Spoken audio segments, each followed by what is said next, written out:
நம்ம இன்றைக்கி இந்த வீடியோவில் நல்ல ஸ்பைசியான ஹெல்த்தியான டேஸ்டியான காரக்குழக்கட்டை எப்படி செய்கிறதுன்னு பார்க்கலாம் வாங்க.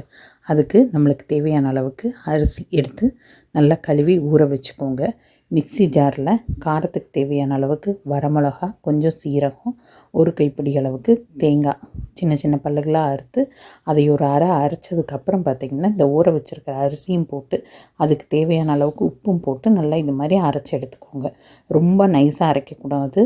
அப்படி அரைச்சோம்னா கொழக்கட்டை ரொம்ப இறுகி போன மாதிரி ஆயிரும். அதனால் கொஞ்சம் குரணையாக இருக்கும்போதே எடுத்து தனியாக வச்சுட்டு அடுப்பில் கடாயை வச்சு தேவையான அளவுக்கு ஆயில் விட்டு கடுகு, கடலப்பருப்பு, உளுந்து பருப்பு எல்லாம் போட்டு கூடவே சீரகம் போட்டு நல்லா செவக்க வணக்கி விட்டுட்டு அதுக்கப்புறம் பார்த்திங்கன்னா நல்லா பொடியாக அறுத்து வச்சுருக்கிற வெங்காயம், கருவேப்பிலை, தேங்காய் அதெல்லாம் போட்டு அதுக்கு தேவையான அளவுக்கு உப்பும் போட்டு நல்லா வணக்கி விடுங்க. வணங்கினதுக்கப்புறம் நம்ம ஏற்கனவே அரைச்சி வச்சுருக்கிற அந்த அரிசி மாவையும் அது கூட ஊற்றி நல்லா வணக்கி அந்த மாவு கொழக்கட்டை பிடிக்கிற அளவுக்கு பதம் வரணும். அந்த பதம் வந்ததுக்கப்புறம் பார்த்திங்கன்னா அதையே கொஞ்சம் நேரம் ஆற விட்டுட்டு அதுக்குள்ளே அடுப்பில் இட்லி பாத்திரத்தில் தண்ணி ஊற்றி வச்சுருங்க.